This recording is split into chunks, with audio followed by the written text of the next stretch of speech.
अब बाहर आ जा, तू पिछले 1 घंटे से पानी के अंदर ही है, तेरी तबीयत खराब हो जाएगी, सर्दी जुकाम पकड़ लेगा तुझे, इतना कौन नहाता है।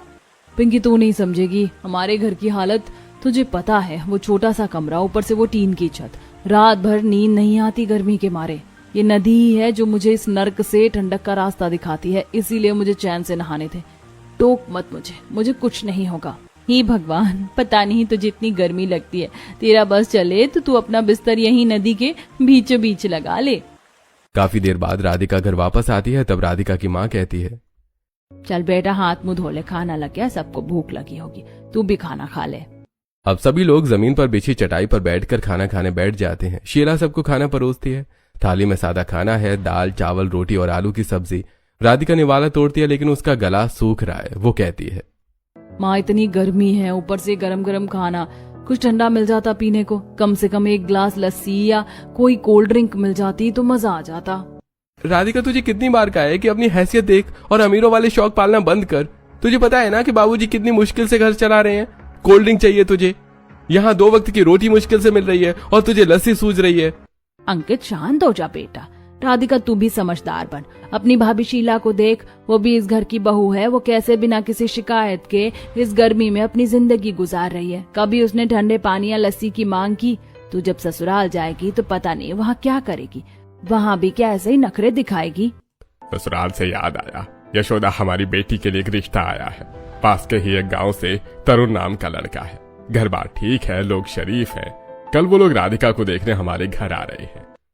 पिताजी आप मेरी शादी चाहे जहाँ भी तय करना, लेकिन उनके घर कूलर और पंखे जरूर होने चाहिए ताकि मुझे इतनी गर्मी ना लगे। राधिका बेटा तुझे तो पता है कि हम गरीब हैं और हम गरीबों के यहाँ कोई अमीर रिश्ता कैसे आ सकता है। मैं इस बारे में कुछ नहीं कह सकता कि उनके यहाँ कूलर और पंखे हैं या नहीं है। हाँ, लेकिन वो लोग हमारी तरह शरीफ और इज्जतदार जरूर हैं और हमारे लिए यही काफी है। अपने पिताजी की बात सुनकर राधिका चुप हो जाती है और मन ही मन सोचती है, भगवान करे उनके घर में कम से कम 1 कूलर तो हो, वरना मैं तो वहाँ भी नहीं टिक पाऊंगी। अगले दिन तरुण के घर वाले राधिका को देखने आते हैं। तरुण के पिता महेंद्र, माँ शारदा और छोटी बहन सौम्या सोफे पर बैठते हैं। राधिका ट्रे में चाय और नाश्ता लेकर आती है। उसे देखकर शारदा कहती है, अरे वाह, राधिका तो वाकई बहुत सुंदर है, जैसा हमने सुना था उससे भी कहीं ज्यादा प्यारी। भाई साहब, हमें तो लड़की पहली नजर में ही पसंद है, हमें ये रिश्ता मंजूर है। बिल्कुल बिल्कुल, जितनी जल्दी हो सके हम ये शादी कर देंगे। भाभी, आपकी गांव जैसा हमारा गांव भी बहुत प्यारा है, आपको वहां आकर बहुत अच्छा लगेगा। हमारे घर में आपको कभी किसी चीज की कमी महसूस नहीं होने देंगे हम। बात पक्की हो जाती है और फिर थोड़ी देर बाद मेहमान चले जाते हैं। तब शीला राधिका के पास आती है और कहती है, मुबारक हो राधिका, लड़का बहुत अच्छा है और परिवार भी बहुत सुलझा हुआ लग रहा है, तू बहुत खुश रहेगी वहाँ। भाभी मुझे समझ नहीं आ रहा कि मैं खुश हूँ या दुखी। आपने उनका पहनावा देखा, बहुत सादा था, मुझे डर है कि कहीं उनका घर भी हमारे जैसा ही ना हो। अगले दिन पिंकी राधिका को खिड़की से आवाज लगाती है और नदी के किनारे चलने के लिए कहती है। राधिका उसके साथ नदी की ओर चल निकलती है। नदी के किनारे बैठकर वो अपनी सहेलियों के सामने अपना दुखड़ा रोती है। क्या हुआ राधिका, तू इतनी उदास क्यों है? कल तो तेरी बात पक्की हो गई, अब तो तुझे खुश होना चाहिए। पिंकी, मैंने तो हमेशा सपना देखा था कि मेरी शादी किसी बड़े शहर के बड़े घर में होगी जहाँ एसी लगा होगा, लेकिन ये रिश्ता भी एक छोटे से गांव से आया है। उनकी भी वैसी ही झोपड़पट्टी जैसी स्थिति लग रही है। मेरी किस्मत ही खराब है, फिर से उसी छोटे घर में शादी हो रही है और अब मुझे कभी कूलर का सुख भी नहीं मिलेगा। मुझे पूरी जिंदगी इसी तपन और गर्मी में गुजारनी पड़ेगी। राधिका, हम सब गरीब है और हमारी तो ये किस्मत ही है, गरीबी में जीना और गर्मी सहना, ये तो हमारे नसीब में लिखा है। तू इतना क्यों सोचती है? कम से कम लड़का तो अच्छा है ना। काफी देर तक नदी पर रहने के बाद सभी लोग अपने अपने घर आ जाते हैं। रात को राधिका गर्मी से बेचैन होकर अपने कमरे में जहां वहां टहल रही थी, तभी उसके पिता वहां एक पंखा लेकर आते हैं और राधिका को देते हुए कहते हैं, बेटा तू बहुत परेशान थी ना, मैं तेरे लिए ये पंखा लेकर आया हूँ। पुराना है पर हवा देता है, इसे चला ले, शायद तुझे थोड़ी नींद आ जाए। ऐसा कहकर रामू पंखा वहां रख देता है और वहां से चला जाता है। राधिका पंखा चालू करती है। पंखा बहुत आवाज करता है और वो भी वैसे ही गर्म हवा फेंकने लगता है। राधिका एक गहरी सांस लेती है और पंखा बंद करते हुए कहती है, भगवान, ये पंखा तो इतनी गर्म हवा फेंक रहा है कि इसके सामने सोना और भी ज्यादा मुश्किल है। ऐसा कहकर राधिका पंखा बंद कर देती है। धीरे धीरे समय बीतता है और शादी का दिन आता है। शहनाइयां बज रही हैं। राधिका विदा होकर अपने ससुराल पहुंचती है। गांव की गलियां धूल भरी हैं। जैसे ही उसकी डोली तरुण के घर के सामने रुकती है, राधिका अपनी आंखों से आंसू पोंछते हुए बाहर की ओर देखती है। घर के सामने एक पुरानी घास फूस की झोपड़ी जैसा हिस्सा बना हुआ है। दीवारें मिट्टी की हैं। ये देखकर राधिका मन ही मन सोचती है, मेरी किस्मत सच में फूट गई। ये घर तो मेरे मायके से भी छोटा है, यहाँ तो छत भी मिट्टी और फूस की है। हे भगवान, मैं यहाँ कैसे रहूंगी। तभी शारदा कलश रखते हुए राधिका की आरती उतारती है और कहती है, अंदर आओ बेटा, अपने दाहिने पैर से कलश गिराकर घर में प्रवेश करो। आज से ये तुम्हारा घर है। राधिका भारी मन से गृह प्रवेश करती है। जैसे वो दरवाजे के अंदर पहला कदम रखती है, वो ठिठक जाती है। उसे एक अजीब सी ठंडक महसूस होती है। वो बाहर जो तापमान 45 डिग्री था, घर के अंदर कदम रखते ही ऐसा लगा जैसे वो किसी पहाड़ी इलाके में आ गई हो। वो मन ही मन कहती है, ये क्या, इतना ठंडा? बाहर तो इतनी धूप थी। वो जैसे ही अंदर आती है वो दंग रह जाती है। घर भले ही मिट्टी का बना था, लेकिन अंदर से वो बहुत विशाल था। छतें ऊंची थी और कमरे बहुत बड़े बड़े थे। धीमी रोशनी के कारण वो चीजों को गौर से नहीं देख पा रही थी। तभी उसके ससुर कहते हैं, बेटा तू बहुत थक गई होगी। तरुण, राधिका को उसके कमरे में ले जाओ, उसे थोड़ा आराम करने दो। तरुण उसे कमरे में लेकर जाता है। कमरे के अंदर पहुंचते ही राधिका को ऐसा लगता है जैसे वो किसी एसी रूम में आ गई हो। कमरा बहुत ज्यादा ठंडा था, लेकिन वहां कोई मशीन नहीं दिख रही थी। राधिका तरुण से पूछती है, तरुण, मुझे एक बात समझ नहीं आ रही, हमारा घर इतना ठंडा कैसे है? बाहर तो गर्मी चल रही है, लेकिन यहाँ तो मुझे चादर ओढ़ने का मन कर रहा है। राधिका, तुम्हें तो अभी बहुत कुछ जानना है हमारे घर के बारे में, लेकिन अभी तुम सो जाओ, शादी की थकान है, कल बातें करेंगे। तरुण के ऐसा कहने पर राधिका सो जाती है। उसे ऐसी नींद आती है जैसे उसे सालों से नहीं आई थी। बिना पसीने और बिना घबराहट के सुबह जब वो सोकर उठती है और तैयार होकर हॉल में आती है, तो उसे फिर से वही तेज ठंडक महसूस होती है। राधिका देखती है कि हॉल बहुत बड़ा है और मिट्टी की दीवारों पर बहुत ही सुंदर नक्काशी की गई है। तभी शारदा वहां आती है। राधिका उससे कहती है, माँ जी, मुझे पूछना था कि ये हॉल इतना ठंडा कैसे रहता है? मुझे यहाँ कोई मशीन भी दिख नहीं रही है, फिर ये जादू कैसे हो रहा है? जादू नहीं है बेटा, ये हमारी मेहनत और दिमाग का नतीजा है। वो देखो। शारदा अपनी उंगली से एक बड़ी सी खिड़की की ओर इशारा करती है। राधिका पास जाकर देखती है। खिड़की के बाहर लोहे के एक फ्रेम में ढेर सारे मिट्टी के मटके एक खास क्रम में जमे हुए थे। ऊपर से एक पाइप के जरिए उन सभी मटकों पर पानी गिर रहा था और एक छोटी मोटर लगी थी जो उसे पानी को घुमा रही थी। पानी मटकों से टकराकर नीचे गिर रहा था और बाहर की हवा जब इन भीगे हुए मटकों के बीच से गुजरकर अंदर आ रही थी, तो वो बिल्कुल एसी जैसी ठंडी हो रही थी। ये देखकर राधिका हैरान रह जाती है और कहती है, माँ जी, ये तो कुछ एसी जैसा लग रहा है, ये किसने बनाया? हाँ बेटा, ये हमारा जुगाड़ का एसी है। इसी ने पूरे हॉल को कश्मीर बना रखा है। अब तुम जल्दी से किचन में जाओ और कुछ बना लो। तुम्हारी पहली रसोई की रस्म है ना। धीरे धीरे तुम्हें इस घर के बारे में और भी बहुत कुछ जानना है। राधिका रसोई की ओर बढ़ती है। उसे लग रहा था कि रसोई में तो कम से कम गर्मी होगी, क्योंकि वहां चूल्हा जलता है। लेकिन जैसे वो रसोई के अंदर घुसती है, वहां का तापमान हॉल से भी कम था। वो अचंभित होकर खड़ी रह जाती है। तभी सौम्या पीछे से आती है और कहती है, क्या हुआ भाभी, रसोई पसंद नहीं आई? सौम्या, एक बात बताओ, ये किचन इतना ठंडा कैसे है? यहाँ तो आग जलती है, फिर भी यहाँ इतनी बर्फ जैसी ठंडक क्यों है? वो देखिए भाभी, खिड़की की तरफ। सौम्या उंगली से खिड़की पर लगे एक बड़े से पंखे की तरफ इशारा करती है। उस पंखे के ठीक सामने एक बहुत बड़ी लोहे की ट्रे रखी थी, जिसमें बर्फ के बड़े बड़े टुकड़े भरे हुए थे। पंखा जब चलता था तो वो बर्फ की ठंडक को खींचकर पूरी रसोई में फैला देता था। ये देखकर राधिका चौंक जाती है और कहती है, ओ माय गॉड, इतनी अद्भुत तकनीक का इस्तेमाल करके ये एसी किसने बनाया है? भाभी, अभी तो शुरुआत है, आपको बहुत कुछ जानना है। अभी फिलहाल आप अपनी पहली रसोई के लिए हलवा और खाना बना लीजिए। सब इंतजार कर रहे हैं, बाकी बातें बाद में करेंगे। सौम्या ऐसा कहकर वहां से चली जाती है। राधिका बड़े उत्साह के साथ खाना बनाना शुरू करती है। वो सूजी का हलवा, दाल, चावल, पूड़ी और छोले बनाती है। उसे एक बूंद भी पसीना नहीं आता। वो बहुत खुश है। खाना बनाने के बाद वो अपनी सास के पास जाती है।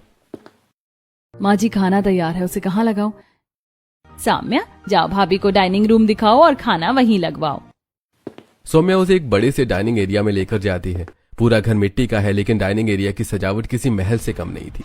वो डाइनिंग एरिया भी बहुत ठंडा था। तभी तरुण वहां आता है और सौम्या को ताली देता है। फिर राधिका से कहता है, अरे क्यों राधिका, कैसा लगा हमारा डाइनिंग रूम? तरुण, ये कैसे मुमकिन है? इतना बड़ा हॉल और इतनी ठंडक, यहाँ तो बर्फ भी नहीं दिख रही और ना ही मटके, फिर ये कमरा ठंडा कैसे है? तभी तरुण एक कोने की तरफ इशारा करते हुए कहता है, अरे वो देखो, वो हमारा तीसरा टाइप का एसी है।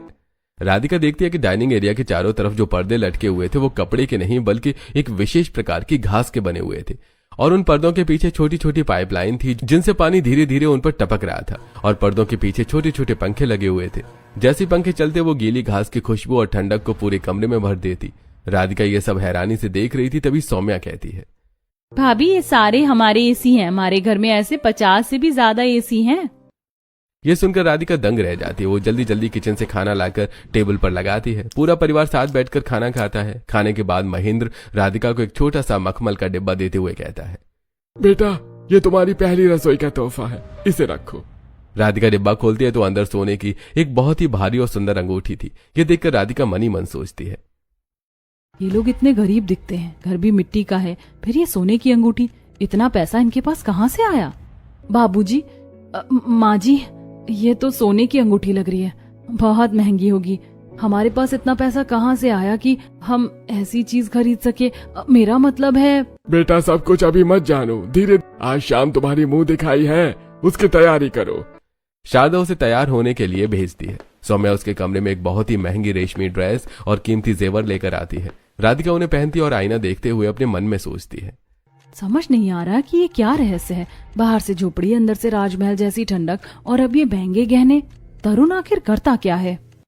थोड़ी देर बाद मुंह दिखाई की रस्म शुरू होती है। गांव की औरतें इकट्ठा होती हैं, राधिका की सुंदरता की सब तारीफ करती हैं। तभी विमला महेंद्र के पास आती है और कहती है, भाई साहब, बहन जी, मेरी बेटी की शादी अगले हफ्ते है, घर में खाने को दाने नहीं है, शादी कैसे करूंगी? मुझे विश्वास है कि आप लोगों की तरफ से मुझे मदद जरूर मिलेगी, जैसा आपने हमेशा किया है। विमला तुम चिंता मत करो, तुम्हारी बेटी हमारी भी बेटी है, शादी का सारा इंतजाम हो जाएगा, तुम बस खुश रहो। ये सब देखकर राधिका मन ही मन सोचती है, ये लोग खुद मिट्टी के घर में रहते हैं और दूसरों की शादी का खर्चा उठाने की बात कर रहे हैं। ये सब क्या हो रहा है?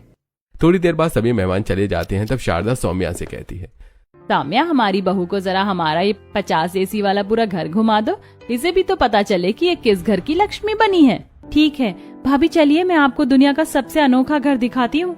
सौम्या राधिका का हाथ पकड़कर उसे एक के बाद एक कमरों में ले जाती है।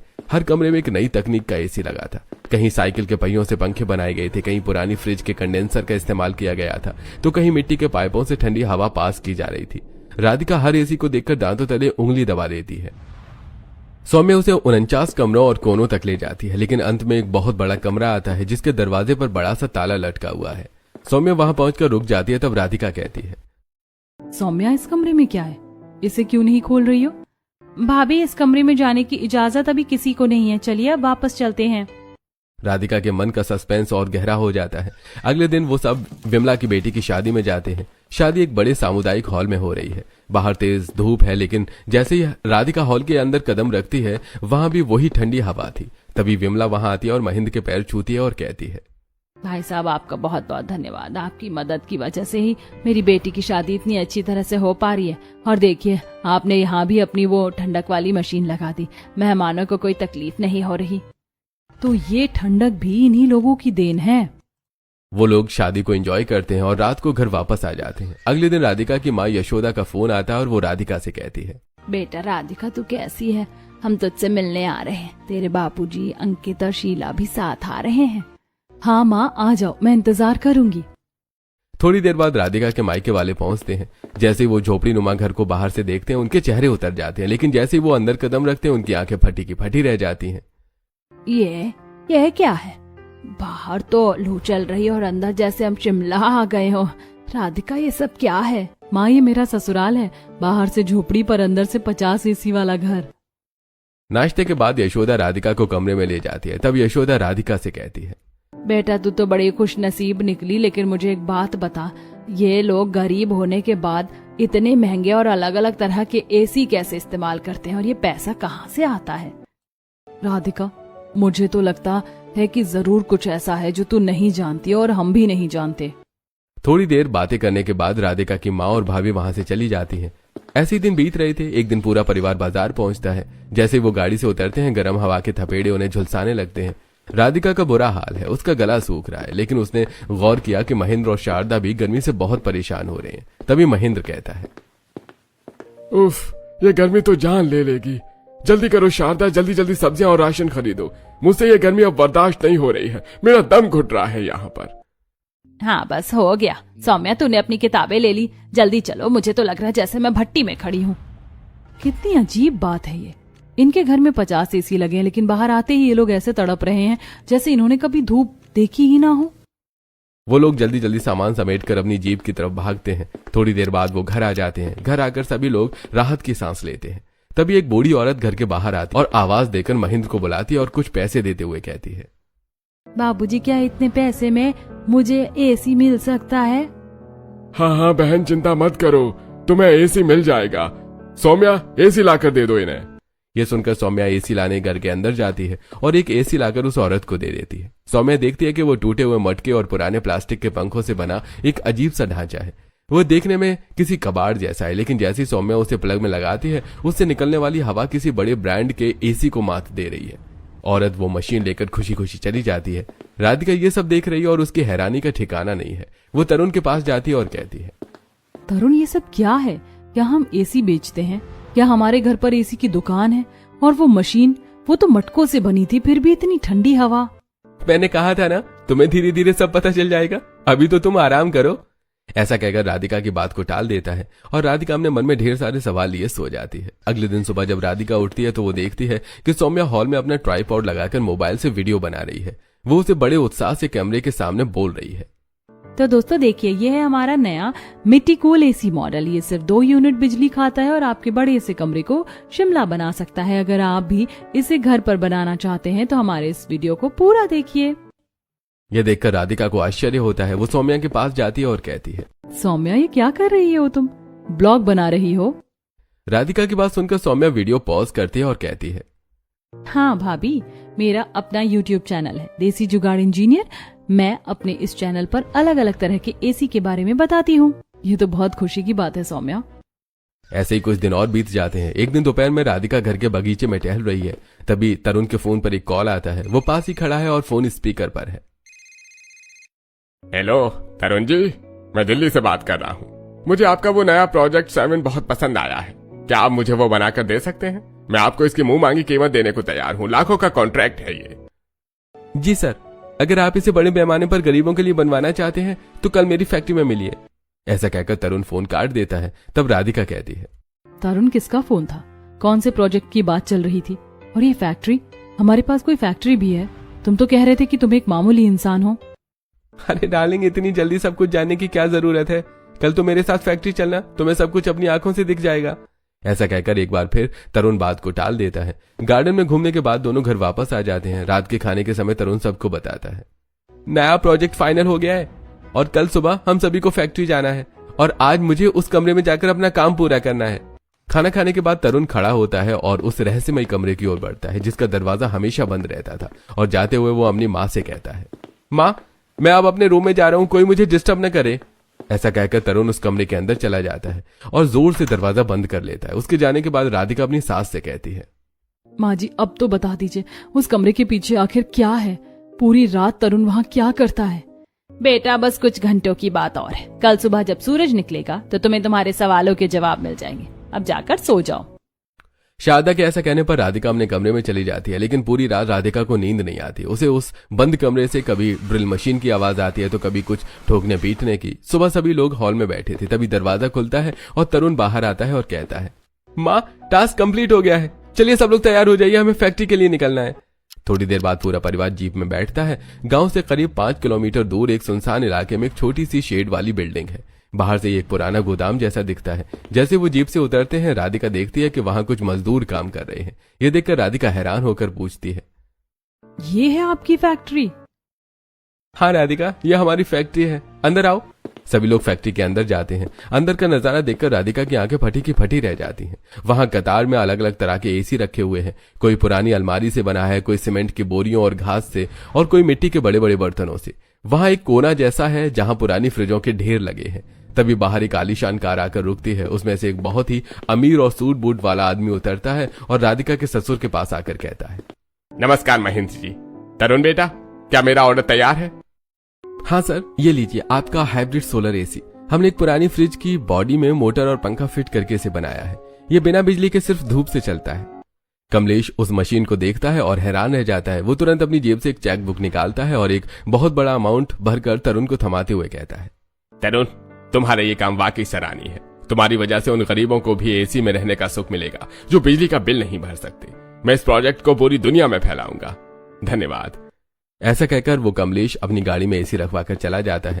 राधिका अब और बर्दाश्त नहीं कर पाती। वो गुस्सा होते हुए सभी से कहती है, बस बहुत हो गया, अब मुझे सच जानना है, ये सब क्या ड्रामा है? आप लोग इतने बड़े लेवल पर काम कर रहे हैं, लाखों के चेक ले रहे हैं, फिर भी वो फटी पुरानी झोपड़ी में रहते हैं।